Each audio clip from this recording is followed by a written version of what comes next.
요한계시록 5장 1절에서 8절까지 말씀입니다. 우리 함께 한 목소리로 크게 봉독하도록 하겠습니다. 내가 보매 보좌에 앉으신 이의 오른손에 책이 있으니 안팎으로 썼고 7인으로 봉하였더라. 또 보매 힘있는 천사가 큰 음성으로 외치기를 누가 책을 펴며 그 인을 떼기에 합당하냐 하니 하늘 위에나 땅 위에나 땅 아래에 능히 책을 펴거나 보거나 할 이가 없더라. 이 책을 펴거나 보거나 하기에 합당한 자가 보이지 않기로 내가 크게 울었더니 장로 중에 하나가 내게 말하되 울지 말라. 유대 지파의 사자 다윗의 뿌리가 이기었으니 이 책과 그 7인을 떼시리라 하더라. 내가 또 보니 보좌와 네 생물과 장로들 사이에 어린 양이 섰는데 일찍 죽임을 당한 것 같더라. 7뿔과 7 눈이 있으니 이 눈은 온 땅에 보내심을 입은 하나님의 7 영이더라. 어린 양이 나와서 보좌에 앉으신 이의 오른손에서 책을 취하시니라. 책을 취하심에 네 생물과 24장로들이 어린 양 앞에 엎드려 각각 검은고와 향이 가득한 금대접을 가졌으니 이 향은 성도들의 기도들이라. 아멘. 우린 지난 시간에 7인으로 봉해진 책이 어떤 책인지에 대해서 공부를 했습니다. 그 책은 단순히 7인으로 봉함된 저주가 들어있는 그런 책이 아니라 재창조에 관한 하나님의 비밀과 섭리가 들어있는 책이라는 것을 우리가 살펴봤죠. 단순히 인이 하나하나 떨어질 때마다 그 안에 있는 저주가 밖으로 쏟아져 나오는 그러한 저주의 책이 아니라는 것은 우리가 5절 한 절만 잘 읽어도 금방 알 수 있어요. 한번 보고 갈까요? 장로 중에 하나가 내게 말하되 울지 말라. 유대 지파의 사자 다윗의 뿌리가 이기었으니 이 책과 그 7인을 떼시리라 하더라. 우리 주님께서 그 책과 7인을 떼시리라 하더라 라는 부분을 영어로 한번 보세요. Open the book and to loose the 7 seals 그러죠. 인이 떼어지고 책이 열리는 게 아니라 책을 열고 그 인을 뗀다 라는 그런 표현을 쓴단 말이에요. 인이 떼어지면서 책이 열리고 저주가 쏟아지는 것이 아니란 말이에요. 그러니까 책이 7인으로 봉해졌다는 것은 그 7 완전수를 써서 그 책의 내용이 완전하며 그 내용은 반드시 이행될 것이고, 왜냐하면 그게 보증이라고 그랬잖아요. 당시 관습에서. 그것은 하나님 이외에 그 어느 누구도 알 수 없는 비밀스러운 것임을 상징하는 것뿐이라고 얘기했어요. 단순히 첫 번째 인 속에 기근이 들어있고, 두 번째 인 속에 지진이 들어있고, 세 번째 인 속에 전쟁이 들어있고, 그런 거는 아니란 말이에요. 여러분 잘 알고 읽으셔야 돼요. 그런데 오늘 본문을 보면 요한이 그 책을 펼 사람이 없고 그로 말미암아 그 책을 볼 수 있는 자도 없는 것을 보고 웁니다. 울어요. 큰 소리로 울었다 그래요. 그 책이 펴져야 그 하나님의 재창조 사역이 계시되고 또 성취되고 완성이 될 텐데 그 책을 펼 사람이 없는 거예요. 그래서 운 거예요. 왜 없죠? 아담이 타락하고 죄를 짓고 난 뒤에 모든 인간은 함께 타락해버렸기 때문에 아무도 없는 거예요. 그 책을 펼 사람이 아무도 없는 것입니다. 그래서 요한이 크게 울었어요. 그 하나님의 계획이 그 책을 펴고 볼 자가 없어서 지연이 되거나 유보가 되는 것에 대한 안타까운 울음이죠. 그러니까 그 요한의 울음은 구원과 하나님 나라의 완성을 위한 염원이 담긴 기도인 거예요. 뜻이 하늘에서 이루어진 것 같이 땅에서도 속히 이루어지게끔 안타까운 마음을 갖고 그러한 염원을 갖고 드리는 기도, 바로 그런 기도가 담겨 있는 것입니다. 바로 이런 기도죠. 계시록 6장 9절 한번 볼게요. 5째 인을 떼실 때에 내가 보니 하나님의 말씀과 저희에 가진 증거를 인하여 죽임을 당한 영혼들이 제단 아래 있어 큰 소리로 불러 가로되 거룩하고 참되신 대주제여 땅에 거하는 자들을 심판하여 우리 피를 신원하여 주지 아니하시기를 어느 때까지 하시려나이까 하니, 이 성도들의 기도는 요한의 염원과 마찬가지로 언제 그 하나님 나라가 완성이 되는 것입니까? 라는 안타까운 기다림이 담긴 염원이죠. 그죠? 여러분은 혹시 그런 기도 해보신 적 없으세요? 하나님, 우리 그리스도인들을 조롱하는 저 못된 세상 사람들을 하루속히 심판하시고 하루속히 본때를 좀 보여주십시오. 이런 기도 해보신 적 없으십니까? 하나님, 하루속히 저 원수의 목전에서 우리에게 상을 베풀어 주세요. 이런 기도 해보신 적 없으세요? 여러분, 우리 그리스도인들은 안타까운 마음으로 그렇게 하나님 나라의 완성을 오매불망 기다려야 돼요. 우리가 그 하나님의 나라에 대해서 전혀 알지 못하기 때문에 그런 기도를 하지 않는 것입니다. 그러나 우리의 신앙의 선배들은 전부 그런 기도를 하다가 갔어요. 하박국이나 예레미야나 이사야나 모두 그런 안타까운 마음을 자신들의 글에서 표현을 하고 있다고요. 하박국의 기도만 한번 보고 가자고요. 하박국 1장 2절 여호와여 내가 부르짖어도 주께서 듣지 아니하시니 어느 때까지이리까? 내가 강포를 인하여 외쳐도 주께서 구원치 아니하시나이다. 어찌하여 나로 간악을 보게 하시며 패역을 목도하게 하시나이까? 대저 겁탈과 강포가 내 앞에 있고 변론과 분쟁이 일어났나이다. 이러므로 율법이 해이하고 공의가 아주 시행되지 못하오니 이는 악인이 의인을 에워쌌으므로 공의가 굽게 행함이니이다. 맥이 같지요. 지금. 그런데 그 요한의 울음이나 제단 앞에서의 성도들의 기도나 이 선지자들의 기도를 단순히 하나님 우리 원수를 언제 갚아줄 것입니까? 로만 이해하시면 안 되는 거예요. 하나님 나라의 완성을 위한 기도는 단순히 우리의 원한을 이를 갈면서 품고 있다가 하나님 앞에 일러 바치는 그런 기도는 아니란 말이에요. 우리 성도들이 평생 그런 기도하는 거 아니에요. 오늘 본문 8절을 한번 보세요. 책을 취하시며 네 생물과 24장로들이 어린 양 앞에 엎드려 각각 검은고와 향이 가득한 금대접을 가졌으니 이 향은 성도들의 기도들이라. 성도들의 그러한 기도가 향이 난다고 이야기한단 말이에요. 계시록 8장 3절 보세요. 또 다른 천사가 와서 제단 곁에 서서 금향로를 가지고 많은 향을 받았으니 이는 모든 성도의 기도들과 합하여 보좌 앞 금단에 드리고자 함이라. 향연이 성도의 기도와 함께 천사의 손으로부터 하나님 앞으로 올라가는지라. 천사가 향로를 가지고 단 위에 불을 담아다가 땅에 쏟음에 뇌성과 음성과 번개와 지진이 나더라. 성도들의 기도를 이렇게 향이라고 묘사를 해요. 향. 완성된 하나님 나라를 상징하는 성전 혹은 성막의 지성소 맞은편의 향단에서는 향이 항상 타오르고 있었어요. 그죠?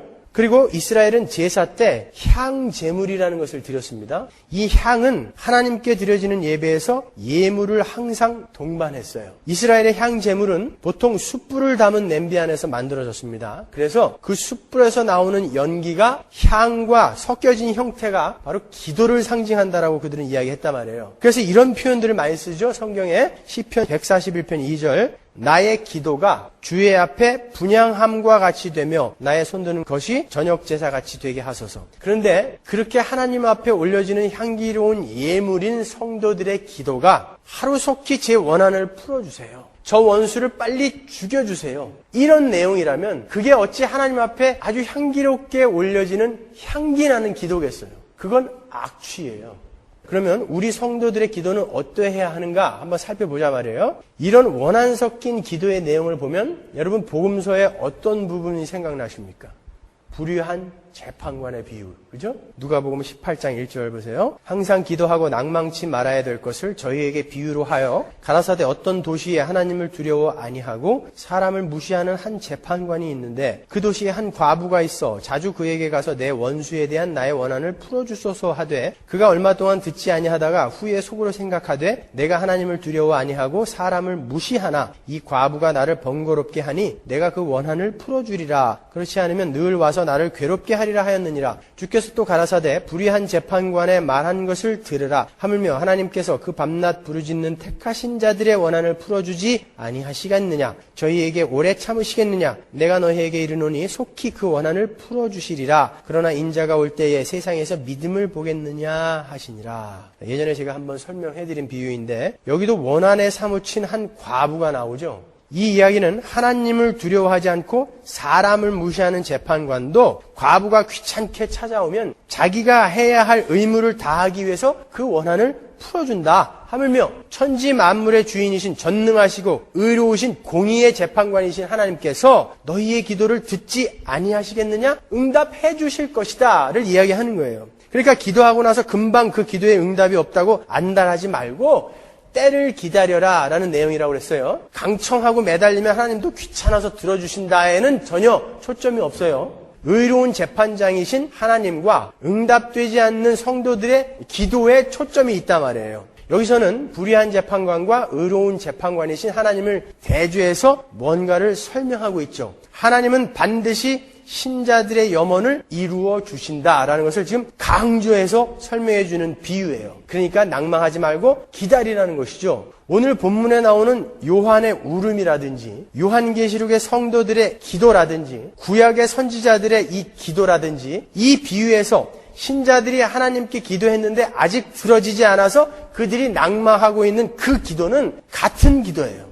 그렇다면 우리 신자들이 해야 하는 그 기도는 전부 원수 갚아주세요 이 기도예요? 그건 아닐 거 아닙니까? 한번 보자고요. 그 의로운 재판관이신 하나님께서 풀어주셔야 할 것이 뭐예요? 원수를 갚아주시는 것 물론 그것도 포함이 돼요. 언젠가 최후의 심판 때 우리의 대적들이 완전히 멸망하는 것을 우리는 두 눈으로 똑똑히 보게 될 거예요. 그렇지만 거기에서 머문다면 왠지 우리도 철없는 악당이 되는 것 같은 느낌이 들지 않으세요? 자기의 원한을 꽉 품고 있다가 이를 악물고 말이죠. 절치부심, 와신상담해서 이 원한은 꼭 풀고 말리라. 그러면 내 이웃을 용서하라라는 그 하나님의 말씀은 뭐예요? 그런 기도는 아닐 거 아니에요. 이스라엘의 재판관은 단순히 법을 안 지키는 자들에게 형을 선고하는 자가 아니에요. 재판관 스스로 하나님의 법을 잘 지키고 준행하며 다른 이들이 하나님의 법에 순종하며 잘 살 수 있게 해주는 역할을 하는 것이 바로 이스라엘의 재판관이에요. 그렇게 하나님의 법을 수호하다 보면은 거기에 반대하는 악당들에게 벌이 내려지는 거죠. 그러한 선고를 내릴 수도 있는 거예요. 그렇지만 그것만이 목적이 아니란 말이에요. 그러니까 복수, 원한 이런 것보다 하나님의 뜻을 바르게 성취하도록 세워진 사람들이 바로 재판관이에요. 성경에 나오는 그러한 인물이나 직분들은 전부 하나님과 예수 그리스도와 다 관련이 있는 거예요, 여러분. 여러분, 사사기를 영어로 뭐라고 그러죠? 저지라고 그러죠. 사사들은 전부 전쟁을 해서 적을 쳐부순 사람들인데 왜 사사들을 장군이라고 하지 않고 재판관이라고 부릅니까?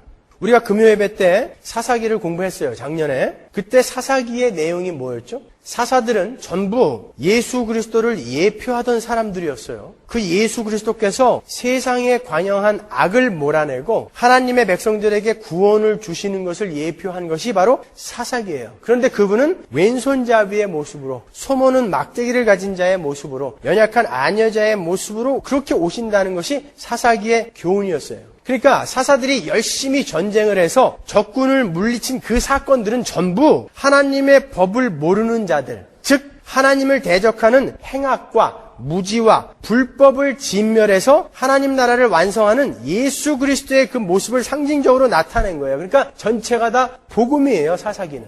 그러니까 재판관이 궁극적으로 하는 일은 단순히 악당을 죽여서 원한을 갚아주는 것이 아니라 악을 진멸해서 의를 세우는 일을 하는 거예요. 뒤에 거에 더 초점이 있는 거예요. 그럼 보세요. 우리가 계시록과 누가복음의 비유에서 보았듯이 성도들이 드리는 기도, 하나님 언제 우리를 조롱하며 멸시하는 저 악한 세력을 심판하시고 우리의 원한을 풀어주시겠습니까? 라는 기도는 하나님께서 반드시 이루어 주신다고 그랬어요.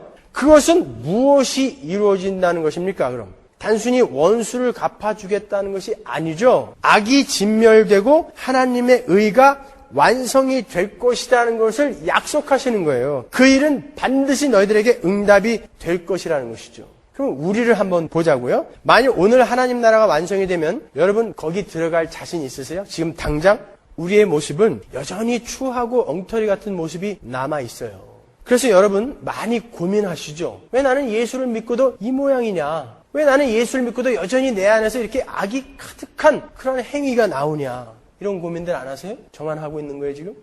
그런 고민들이 다 있어요. 하나님 나라의 완성을 기도하는 성도들의 기도는 단순히 저 악한 놈들을 빨리 심판해서 우리의 원한을 풀어주십시오가 아니라 하나님, 우리 안에 있는 이 악한 것들이 언제나 다 사라지고 하나님의 뜻대로 순종하며 사는 자들이 되겠습니까? 하나님, 하루 속히 그날이 오게 해 주십시오라는 내용이 오히려 주된 내용인 거예요. 우리 성도의 기도는 원수를 심판하는 것이 목적이 아니라 우리의 거룩인 거예요. 그것을 그렇게 표현해 놓은 것뿐이죠. 우리가 지금 우리의 꼴을 보면 절대 우리는 변할 것 같지 않지만 그날은 반드시 온다는 것입니다. 그러니 항상 기도하고 낭망치 말아라. 불의한 재판관도 자기의 의무를 다하기 위해서 과부의 염원을 풀어주는데 의로운 재판관인 내가 왜 너희의 그 향기 나는 기도를 응답하지 않겠느냐. 그날은 반드시 곧 속히 온다. 그게 성도들의 향기 나는 기도의 내용이에요. 단순히 원수만 갚아주세요. 이거는 악취나는 기도예요. 우리의 기도는 우리의 거룩과 그로 말미암아 이루어질 하나님의 의를 염원하는 그러한 기도가 되어야 되는 거예요. 그래서 우리 성도들의 기도를 향기가 나는 향이다 이렇게 표현을 하는 거예요. 요한은 그 하나님의 계획의 완성이, 그 하나님 나라의 완성이 유보되거나 지연될 것을 염려해서 그렇게 큰 소리로 운 거예요. 베드로후서 3장 13절 보세요. 우리는 그의 약속대로 의에 거하는 바 새 하늘과 새 땅을 바라보도다. 보세요. 영어로 NIV로 볼까요? A new heaven and a new earth, the home of righteousness. 거기에는 그 하나님의 의가 이루어져 있어요? 아니에요? 이루어져 있어요. 킹 제임스 버전으로 볼까요? New heavens and a new earth wherein dwelleth righteousness. 거기는 의가 거하는 곳이라고 해요. 완전한 의가 이루어져 있어요. 그렇지만 여러분은 아직 여러분의 인생 속에서 하나님과의 완전한 관계의 회복인 그 의를 추구하며 염원하며 그 완성의 날을 열망하며 사셔야 되는 거예요. 그로 말미암아 우셔야 되는 거예요. 왜 내 안에서 그게 이루어지지 않는가? 그렇게 완성된 하나님 나라, 하나님의 의를 간절히 열망하는 자들을 의에 줄이고 목마른 자라고 하는 거예요. 그런 자들에게 무엇이 약속되어 있어요? 천국이 약속되어 있는 거예요. 여러분은 그런 눈물을 흘려야 되는 거예요. 신세 한탄하는 눈물 흘리는 거 아니에요. 대부분 예배당에 가서 우는 사람들 보면 우리 시어머니가 그냥 나를 너무나 핍박해가지고 그게 교회에 오면은 뭐 올겐 반주도 잔잔히 해주고 그러니까 그냥 터져가지고 그래놓고 은혜 받았다고 그래요. 시원하죠 울었으니까. 그건 은혜 아니에요. 이런 일로 우셔야 되는 거예요. 의에 줄이고 목마른 자들이 완성된 그 의를 사모하면서 통곡해야 되는 거예요, 여러분. 스펄전 목사님의 요한계시록 강해를 보면 우리 성도들은 베델에 도착하기 위해선 반드시 복임을 통과해야 된다. 이렇게 사사기의 말씀을 인용해서 표현을 해놓으셨더라고요. 복임은 이스라엘 백성들이 엉엉 통곡하면서 운 곳이에요. 이 베델, 하나님의 집에 도착하기 위해선 반드시 이 복임을 통과해야 된다는 거예요. 우리는 그런 눈물을 좀 흘려야 된다는 것입니다, 여러분. 그런데 장로가 울고 있는 요한에게 이렇게 이야기를 해요. 오늘 본문 5절과 6절을 한번 같이 읽어보죠. 장로 중에 하나가 내게 말하되 울지 말라. 유대지파의 사자 다윗의 뿌리가 이기었으니 이 책과 그 7인을 떼시리라 하더라. 내가 또 보니 보좌와 네 생물과 장로들 사이에 어린 양이 섰는데 일찍 죽임을 당한 것 같더라. 7뿔과 7 눈이 있으니 이 눈은 온 땅에 보내심을 입은 하나님의 7 영이더라. 요한이 장로의 음성을 들었습니다. 그 장로가 말하기를 유대지파의 사자 다윗의 뿌리가 이기었다 이렇게 이야기를 해요. 유대지파의 사자 다윗의 뿌리가 누구예요? 우리가 잘 알죠. 그거는 예수 그리스도죠. 예수님께서 이 땅에 오셨을 때에 유다지파에서 나셨잖아요. 히브리서 7장 14절 우리 주께서 유다로 쫓아나신 것이 분명하도다. 이 지파에는 모세가 제사장들에 관하여 말한 것이 하나도 없고. 그런데 장로가 지금 하늘에 계신 이제 하나님의 영광을 회복하신 하나님이신 예수 그리스도를 유대지파의 사자로 표현해요. 예수님이 유대지파에 나셨다라는 것은 예수님이 이 땅에 계실 때의 예수님의 모습이잖아요. 근데 예수님이 그 영광을 회복하시고 하늘에 계신데 그분을 지금까지 유대지파의 사자란 말로 표현한단 말이에요. 그것은 예수 그리스도의 영원한 성육신을 나타내는 말입니다. 예수 그리스도는 하나님의 백성들의 구원을 위해서 우리와 똑같은 인성을 가지셨고 지금도 갖고 계시다는 거예요. 요한복음 16장 28절 보십시오. 내가 아버지께로 나와서 세상에 왔고 다시 세상을 떠나 아버지께로 가노라 하시니 주님께서 하늘에서 세상으로 오셨다라는 성육신에 관해서 말씀하시는데 거기 쓰인 왔다라는 단어가요 엘렐루타예요. 이 말은 엘코마이의 완료형 동사입니다. 헬라어의 완료형은 어떨 때 쓰인다고 그랬죠, 제가? 과거에 한번 일어난 일이 그 효과가 영원히 지속되는 것을 완료형으로 표현한단 말이에요. 그러니까 예수님은 지금도, 아니, 영원히 우리와 같은 육신을 입고 살게 된 거예요. 물론 부활한 이 몸뚱아리와는 다른 몸이지만 그 몸을 영원히 입게 되신 거예요. 하나님이신 그분이 편재하시고 무소부재하실 수 있는 그분이 이제 육신을 입고 그것을 포기하신 것입니다, 여러분. 그리고 그분을 다윗의 뿌리라고 표현을 하죠. 그분은 다윗의 후손이세요. 그런데 다윗의 뿌리라는 건 뭐예요? 뿌리에서 줄기가 나잖아요. 다윗보다 먼저 있었다는 말이에요, 그 말은. 다윗의 후손이신 그분 보고 다윗의 뿌리라고 하는 건 뭐예요? 그분의 선제성을 이야기하는 거예요. 그분은 하나님이셨다라는 거예요. 이사야서에서도 이런 말이 있죠. 11장 1절 이새의 줄기에서 한 싹이 나며 그 뿌리에서 한 가지가 나서 결실할 것이요. 이렇게 안 맞는 이야기를 한단 말이에요. 예수님은 완전한 인간이시면서 벌써부터 계셨던 완전한 하나님이셨다라는 것을 표현하는 게 이새의 줄기에서 한 싹이 나고 그 뿌리에서 한 가지가 나서 결실할 것이다라는 그 말이란 말이에요. 예수님께서도 직접 자신의 선제에 대해서 이야기를 하십니다. 요한복음 8장 58절을 보세요. 예수께서 가라사대 진실로 진실로 너희에게 이르노니 아브라함이 나기 전부터 내가 있느니라 하시니라. 바로 그 예수님, 그 주님만이, 유대지파의 사자 다윗의 뿌리이신 그 주님만이 그 책을 열 수 있고 우리에게 보여주실 수 있다라고 장로가 이야기를 한 거예요. 자, 이 유대지파의 사자, 다윗의 뿌리라는 말은 창세기 45장에 야곱의 유언을 보면 좀 더 명확하게 그 뜻을 알 수 있습니다. 창세기 45장 8절, 유다야 너는 내 형제의 찬송이 될지라 내 손이 내 원수의 목을 잡을 것이요 내 아비의 아들들이 내 앞에 절하리로다. 요셉이 꾼 꿈이죠. 요셉은 유다의 꿈을 대신 꿔주고 평생 직사하게 고생만 한 거예요. 무슨 요셉이 자기가 꾼 꿈을 자기 마음속에 꽉 품고 있다가 언젠가는 이 꿈과 비전을 이루고야 말리라 해서 국무총리 된 거 아니에요.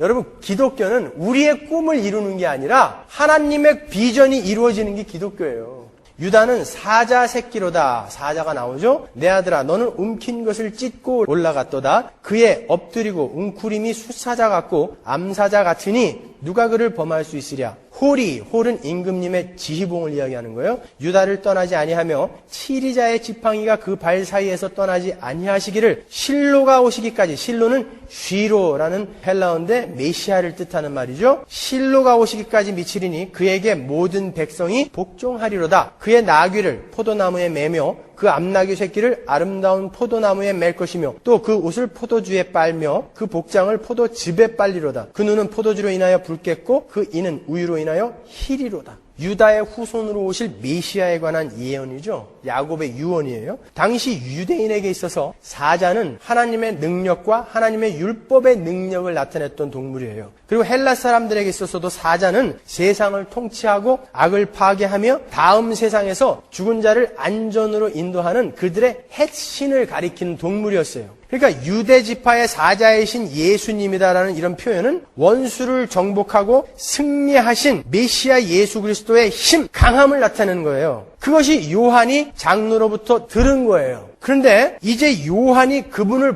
보게 됩니다. 근데 보니까 자기가 장로로부터 들은 것과 내가 본 것은 완전히 달라요.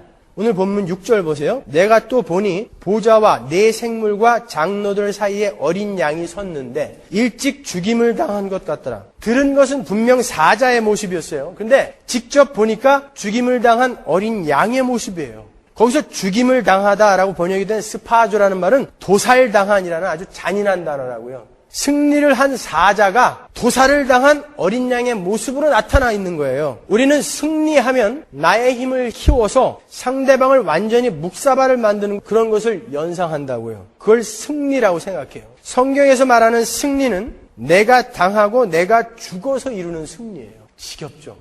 근데 성경 전체가 이야기하는 게 이건데 어떻게 해요? 그렇게 살기 싫죠? 근데 예수님이 그렇게 이야기하시는 걸 어떡합니까? 그게 지난번 우리가 수요 성경 공부에서 함께 공부한 십자가의 도, 십자가의 원리, 하나님의 지혜인 거예요. 그것이 천국의 삶의 원리인 것입니다. 이사야서 53장 7절 보십시오. 그가 곤욕을 당하여 괴로울 때에도 그 입을 열지 아니하였으며 마치 도수장으로 끌려가는 어린 양과 털 깎는 자 앞에 잠잠한 양같이 그 입을 열지 아니하였도다. 힘이 없어서 그랬을까요? 요한복음 1장 29절 보세요. 세례 요한도 그래서 예수님은 이렇게 이야기합니다. 이튿날 요한이 예수께서 자기에게 나아오심을 보고 가로되 보라 세상 죄를 지고 가는 하나님의 어린 양이로다. 그리스도인들은 이 땅에서 힘을 키워서 그 힘으로 세상을 정복하는 자들이 아니에요. 예수 그리스도가 가신 그 길을 따라서 하늘나라의 삶의 원리인 십자가의 도, 십자가의 원리로 살아가야 하는 자들인 것입니다. 그 삶은 손해보고 당하고 하면서도 그 중심을 잃지 않고 주님 주신 평안을 잃지 않는 것, 그것으로 세상을 이기는 거예요. 세상 사람들은 우리를 도살당한 양으로 취급을 할 것이지만 그것이 바로 세상을 굴복시키는 힘이라는 것입니다. 이미 창세기에 예수 그리스도와 그를 추종하는 그리스도인의 삶은 그렇게 양면성이 있다는 것을 미리 예언을 해요. 우리가 조금 전에 읽었던 유다에 관한 야곱의 유언 마지막 부분을 보면요. 그 사자가 나귀를 포도나무에 메고 그 옷을 포도주에 빤다라고 그렇게 나와요. 11절 한번 볼까요? 그의 나귀를 포도나무에 매며 그 암나귀 새끼를 아름다운 포도나무에 맬 것이며 또 그 옷을 포도주에 빨며 그 복장을 포도즙에 빨리로다. 그 엄청난 힘을 가진 그 사자가 나귀 새끼를 포도나무에 매며 그 복장을, 그 옷을 포도주에 빤다. 그래요. 나귀에 대한 내용은 스가랴서 9장에 나오죠. 스가랴서 9장 9절. 전에도 한번 봤지만 한번 다시 보죠. 시온에 따라 크게 기뻐할지어다. 예루살렘에 따라 즐거이 부를지어다. 보라, 내 왕이 내게 임하나니 그는 공의로우며 구원을 베풀며 겸손하여서 나귀를 타나니. 왜요? 겸손해서. 나귀의 작은 것 곧 나귀 새끼니라. 메시아는 겸손해서 왕이심에도 불구하고, 우주의 왕이심에도 불구하고 나귀를 타고 오시는 모습으로 오신다는 거예요. 실제로 이스라엘의 왕들이 왕으로 등극할 때는 항상 나귀를 타고 등장을 했어요. 그것은 이스라엘의 왕은 섬기는 왕이다라는 예표였단 말이에요. 솔로몬도 나귀를 타고 입성을 했어요. 그러나 그 모든 왕들 중에 진짜 그 나귀 탄 겸손한 왕의 삶을 살다 간 사람은 한 사람도 없어요. 오직 예수님만 그렇게 살다가 가셨단 말이에요. 그리고 그 사자가 그의 옷을 포도주에 빤다는 구절이 이어지죠. 그 구절은 전에 우리가 이사야서 63장을 공부하면서 봤습니다. 메시아이신 사자 예수 그리스도가 진노의 포도주를 밟았는데 그 피가 전부 그 메시아의 옷에 튀어버린 거예요. 그 말은 진노의 그 심판을 자기가 다 뒤집어 써버렸다는 것이라고 제가 설명해드렸죠. 그 사자가 그 진노의 포도주 틀을 밟아버렸어요. 막 그랬는데 그 피가 전부 자기 옷에 다 튀었다고요. 그래서 붉은 옷을 입고 있어요. 그것은 그 진노, 그 저주가 다 그에게 임했다라는 거예요. 그 사자에게. 이렇게 그리스도인의 삶은 오히려 자기를 죽여서 남을 살리는 십자가의 원리, 십자가의 도로 살아가는 삶, 사자이지만 어린 양의 모습으로 살아가는 삶인 거예요. 그러나 그 삶이 바로 승리의 삶이라고 성경이 우리에게 이야기해주고 있는 거예요. 그 어린 양이 무엇을 가지고 있다라고 그래요? 7 뿔을 가지고 있다라고 그러죠. 구약에서 뿔은 뭐예요? 항상 힘과 승리를 상징하는 거예요. 신명기 33장 17절 보시죠. 그는 첫 수송아지 같이 위엄이 있으니 그 뿔이 들소의 뿔 같도다. 이것으로 열방을 받아 땅 끝까지 이르리니 곧 에브라임의 만만이요 므낫세의 천천히로다. 시편 18편 2절 보세요. 여호와는 나의 반석이시요 나의 요새시요 나를 건지시는 자시요 나의 하나님이시요 나의 피할 바위시요 나의 방패시요 나의 구원의 뿔이시요 나의 산성이시로다. 그런데 뿔이 7이에요. 7은 무슨 수? 완전수. 그럼 그 힘은 어떤 힘? 전지전능한 신적인 힘, 완전한 힘, 완전한 승리를 이야기하는 거예요. 예수님은 그걸 갖고 계신데 도살당한 어린 양의 모습으로 나타난 거예요. 그게 그리스도인의 삶인 거예요, 여러분. 여러분 부디 그 힘을 키우셔야 돼요. 능히 나를 죽여서 남을 살리는 그 십자가의 도로 세상을 살 수 있는 그 힘을 키우셔야 돼요. 그게 7뿔 큰 힘이에요. 진짜 힘이라니까요. 그걸로 우리는 세상을 이길 수 있는 거예요. 세상 사람들은 여러분을 도살당한 어린 양 취급을 하며 조롱할지도 몰라요. 그러나 그들의 조롱하는 입이 지옥의 숫덩이로 이글이글 탈 날이 곧 옵니다, 여러분. 곧 와요. 우리가 조금 전에 살펴봤잖아요. 우리 그리스도인들은 고지를 점령해서 하나님께 영광 돌리는 사람들 아니에요. 우리는 사업 잘하고 명예 얻어서 하나님의 이름이 높아지게 만드는 하나님 나라를 전파하는 그러한 사람들 아니에요. 우리는 그런 방법으로 하나님의 일을 할 수 없어요.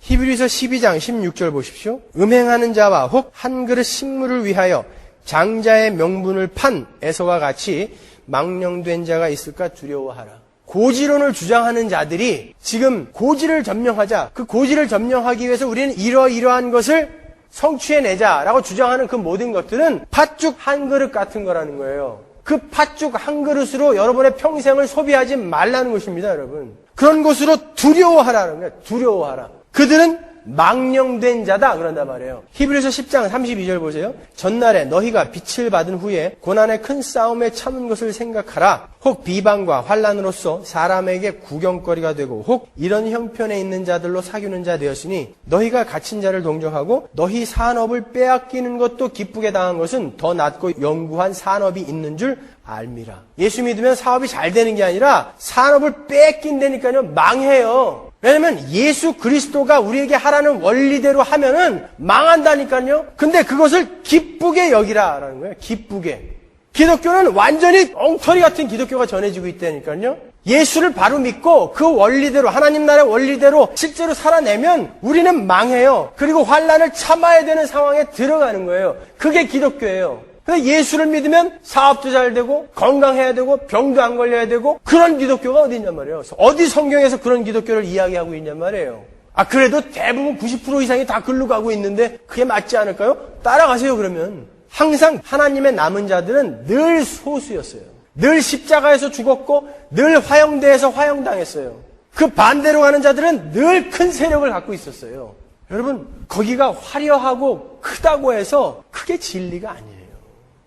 많이 간다고 해서 그게 진리가 아니에요. 기독교에 어줍지 않은 민주주의가 들어와가지고, 민주주의는 51명이 49명을 밟아버릴 수 있는 게 민주주의예요. 다수결의 원칙이 민주주의죠. 기독교는 민주주의 아니에요. 독재 군주제예요. 하나님 한 분이 옳고 다른 자는 다 틀린 거예요.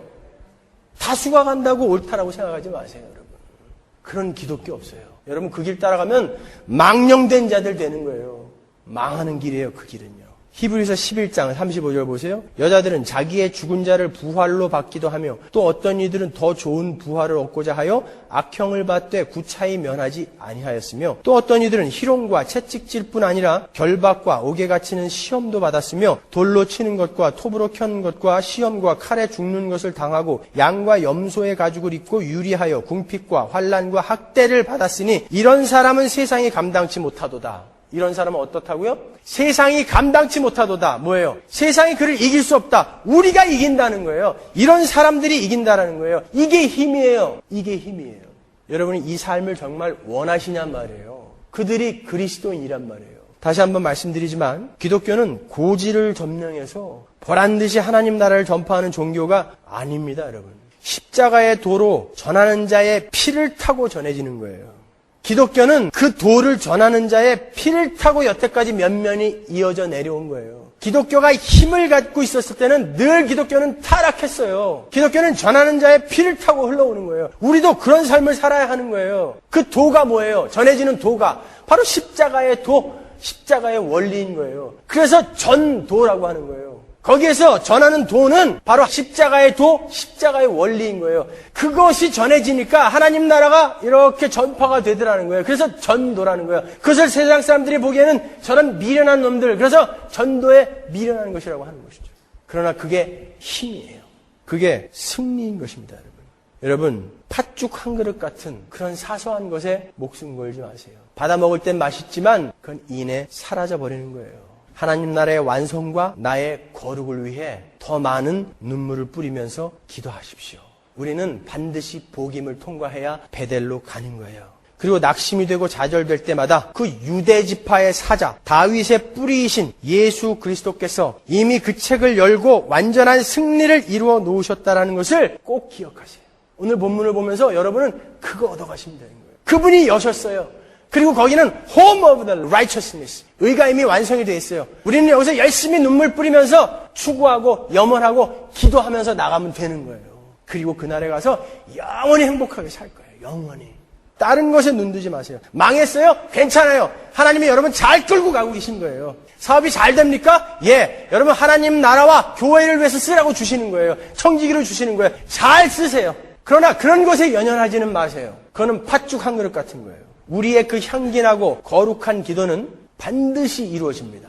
그러니까 힘을 내십시오. 그리고 도살당한 어린 양의 모습으로 나타나는 사자의 삶. 뭐라고요? 도살당한 어린 양의 모습으로 나타나는 사자의 삶. 그 삶을 한번 잘 살아내 보자고요. 기도하겠습니다.